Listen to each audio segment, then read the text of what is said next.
కూడా అదే నా పాయింట్ కూడా అదే కోర్టుకు వెళ్ళిన వాళ్ళు అలాంటి వాళ్ళే, ఇక్కడ వీళ్ళు మాట్లాడుతున్న వాళ్ళు అలాంటి వాళ్ళే. ఎందుకు దాన్ని పట్టుకొని వేలాడుతున్నాడు జగన్మోహన్ రెడ్డి అనేది నీట్ గురించి మనం నెక్స్ట్ లెవెల్లో మాట్లాడదాం. అసలు ఈ డిఎస్సిని పట్టుకుని ఎందుకు వేలాడుతున్నాడు అని. ఇప్పుడు జగన్మోహన్ రెడ్డి కానీ, లేకపోతే పేర్ని నాని కానీ, అంబటి రాంబాబు కానీ, భూమన కరుణాకర్ రెడ్డి కానీ, ఇవాళ నిన్న ఈ నిరసనల్లో మల్లాది విష్ణు కానీ వీళ్ళందరినీ నేను ఒక్క క్వశ్చన్ అడుగుతాను, సింపుల్ క్వశ్చన్, ఒక్కటే క్వశ్చన్. డిఎస్సిలో పేపరు ఉన్నదా? ఏ పేపర్ లీక్ అయింది? అసలు డిఎస్సిలో పేపర్ అనేది ఉంటుందా? నీట్లో ఉన్నట్టు డిఎస్సిలో పేపర్ ఉంటుందా? ఈ ఒక్కదానికి ఉంటుందా ఉండదా సమాధానం చెప్పాలి వీళ్ళు. ఒకటే క్వశ్చన్, ఇంక్లూడింగ్ జగన్మోహన్ రెడ్డి డిఎస్సిలో క్వశ్చన్ పేపర్ ఉన్నదా? స్ట్రైట్ క్వశ్చన్, ఒకటే క్వశ్చన్, ఎస్ ఆర్ నో చెప్పండి. వాళ్ళకి తెలియదు కానీ నేను చెప్తాను, మనమే చెబుదాం. వాళ్ళకి తెలీదు. ఖచ్చితంగా డిఎస్సిలో క్వశ్చన్ పేపర్ ఉంటుందో లేదో వాళ్ళకి తెలియదు. ఇక్కడ డిఎస్సిలో జరిగింది ఏంటి అంటే మొత్తం ఒకటి కంప్యూటర్ బేస్డ్ టెస్ట్ పెట్టారు వికే గారు. ఈ కంప్యూటర్ బేస్డ్ టెస్ట్ ఎట్లా పెడతారు అంటే మొత్తం 45,000 ప్రశ్నలని ఒక క్వశ్చన్ బ్యాంకుగా పెట్టారు. ఈ 45,000 ప్రశ్నలు ఎట్లా వస్తాయంటే మన ఇద్దరం కూడా లాంగ్వేజే రాస్తున్నాం అనుకోండి, ఇంగ్లీష్ లాంగ్వేజ్ టీచర్లకే మన ఇద్దరం కూడా అప్లై చేసాం. మన ఇద్దరికి ఒకే సెంటర్లో పక్కన సీట్లే పడ్డాయి. కానీ మీకు వచ్చే క్వశ్చన్ పేపర్ నాకు రాదు, నాకు వచ్చే క్వశ్చన్ పేపర్ టెక్నాలజీ. ఇది కంప్యూటర్ టెస్ట్. ర్యాండమ్గా మీకు క్వశ్చన్లు వస్తాయి. ఆ క్వశ్చన్లని మీరు పక్కన దాంట్లో చూసి కాపీ కొట్టడానికి కూడా వీలు. ఆప్షన్స్ కూడా ఉండవండి, ఏబిసిడి ఉంటాయి కదా, అసలు మీకు ఆప్షన్స్ కూడా మారిపోతూ ఉంటాయి. మీకు అసలు ర్యాండమ్గా 45,000 ప్రశ్నల్లో సబ్జెక్టు వారీగా, లాంగ్వేజ్ వారీగా, టీచర్లలో కొన్ని ఇవి ఉన్నాయి కదా, ఎస్జిటీలు ఉన్నాయి. వాటి వారీగా క్వశ్చన్లు డివైడ్ అయిపోతాయి. ర్యాండమ్గా కంప్యూటర్ సెలెక్ట్ చేసుకుంటుంది. అది లీక్ అయిందని చెబుతుంటే వీళ్ళని చూసి నవ్వాలా, ఏడవాలా, జాలిపడాలా? ఆ పేపరు నీటి పేపరు లీక్ అయింది, దున్నపోతూ ఈనింది, దూడని కట్టేయండి. ఇంకా అసలు వీళ్ళకి ఏమైనా అవకతవకలు జరిగినాయి. ఇప్పుడు ఎక్కడ అవకతవకలు జరిగినాయి?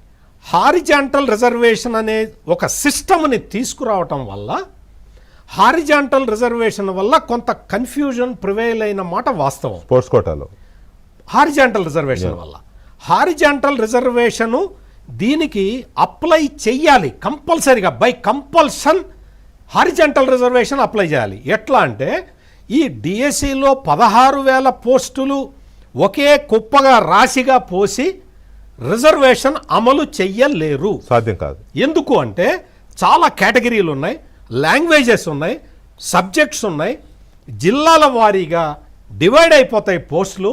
ఒక్కొక్క జిల్లాలో ఎక్కువ పోస్టులు ఉండొచ్చు, ఒక్కొక్క జిల్లాలో తక్కువ పోస్టులు ఉండొచ్చు, ఒక్కొక్క జిల్లాలో ఇంగ్లీష్ పోస్టులు ఎక్కువ ఉండొచ్చు, ఒక్కొక్క జిల్లాలో తెలుగు ఉండొచ్చు. ఈ రకంగా ఉంటాయి. కాబట్టి హారిజాంటల్ రిజర్వేషన్ సిస్టమ్ని తీసుకొచ్చారు. ఈ హారిజాంటల్ రిజర్వేషన్ సిస్టంలో ఒక 9 పోస్టులు ఉన్నాయనుకోండి, 9 పోస్టుల్లో ఒక 7 పోస్టులు మెరిట్లో ఫిల్ చేసిన తర్వాత 8, 9వ పోస్టు ఫిజికల్లీ హ్యాండిక్యాప్డ్కి వెళ్ళొచ్చు, లేదు స్పోర్ట్స్కి వెళ్ళొచ్చు, ఎక్స్ సర్వీస్ మెన్కి వెళ్ళొచ్చు, ఇట్లా వెళ్తాయి. ఉమెన్కి వెళ్ళొచ్చు. పైన ఎవరు ఉమెన్ లేకపోతే ఇది ఉమెన్కి వెళ్తుంది. పైన 7గురిలో ఉమెన్ లేకపోతే 8, 9 పోస్టులు ఉమెన్కి వెళ్తాయి. This is called horizontal reservation. ఇది పెట్టడం వల్ల సామాజిక న్యాయం జరుగుతుంది.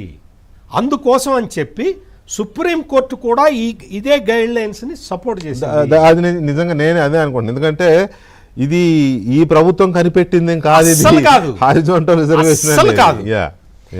ఇటువంటి అంటే హారిజాంటల్ రిజర్వేషన్ రావటంతో ఉన్న మూడు పోస్టులు ఉన్నాయనుకోండి, 3 పోస్టుల్లో 2 మెరిట్ మీద ఇచ్చిన తర్వాత మూడోది 40% డిజబిలిటీ ఉన్న ఫిజికల్ హ్యాండిక్యాప్డ్కి వెళ్ళొచ్చు. ఎట్లా ఎట్లా డిసైడ్ చేస్తారు? చెయ్యలేరు. అందుకనే హారిజాంటల్ రిజర్వేషన్ అనే ప్రక్రియ వస్తే ఈ జగన్మోహన్ రెడ్డి కానీ వాళ్ళకి సంబంధించిన వ్యక్తులు కానీ హారిజాంటల్ రిజర్వేషన్ మీదే ఎక్కువ డిస్కషన్ జరిగింది, ఎక్కువ కేసులు వచ్చినాయి, ఎక్కువ వాళ్ళు దాదాపుగా 33,000 అబ్జెక్షన్స్ వస్తే 33,000 అబ్జెక్షన్స్ కూడా ఈ హారిజాంటల్ రిజర్వేషన్ మీదే వచ్చినాయి. వాటిని మొత్తం అన్ని పరిష్కరించారు చాలా స్టేజుల్లో. 3 ఫేజెస్లో వీళ్ళు కౌన్సిలింగ్ పెట్టారండి. జిల్లా స్థాయిలో, రాష్ట్ర స్థాయిలో. ఈ రెండిట్లో కూడా వాళ్ళకి సంతృప్తి అనిపించకపోతే అప్పులేట్ ట్రిబ్యునల్కి కూడా వెళ్ళచ్చు. ఇటువంటివి అన్ని పరిష్కారం చేసిన తర్వాత ఇప్పుడు వచ్చి నీకు అక్కడ అన్యాయం జరిగింది, ఇక్కడ అన్యాయం జరిగింది, ఎక్కడ అన్యాయం జరిగింది, నువ్వు ఏం చెప్పదలుచుకున్నావు, ఎవరిని అడ్రస్ చేస్తావు, నీకు తెలీదు. డిఎస్సిలో పేపర్ ఉంటుందో ఉండదో నీకు తెలీదు, కానీ డిఎస్సి రాసిన 3 లక్షల మందికి తెలుసు. అందుకనే ఇందాక డొక్క మాణిక్యవర ప్రసాద్ గారు ఆ వాళ్ళని ఓట్లుగా మార్చుకుందామని జగన్మోహన్ రెడ్డి ప్రయత్నం చేస్తున్నాడు అన్నారు.